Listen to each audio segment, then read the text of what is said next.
বাংলাদেশ সফর করবেন জাতিসংঘের মহাসচিব আন্তোনিও গুতেরেস। অন্তর্বর্তী সরকারের প্রধান উপদেষ্টা অধ্যাপক ডক্টর মোহাম্মদ ইউনূসের আমন্ত্রণে আগামী 13 মার্চ বাংলাদেশের রাষ্ট্রীয় সফরে আসছেন তিনি। বুধবার পররাষ্ট্র মন্ত্রণালয় এক বিজ্ঞপ্তিতে জানানো হয়, আন্তোনিও গুতেরেস আগামী 13 মার্চ বাংলাদেশের রাষ্ট্রীয় সফরে আসবেন। তিনি 4 দিন বাংলাদেশে থাকবেন, তবে বিস্তারিত সূচি এখনো প্রকাশ করা হয়নি।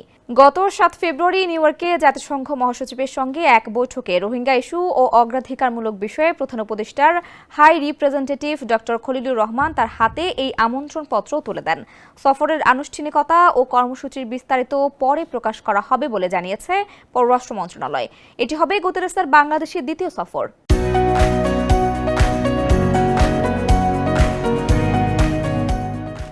এর আগে 2023 সালে রোহিঙ্গা সংকট ও জলবায়ু ইস্যুতে আলোচনা করতে ঢাকা এসেছিলেন তিনি।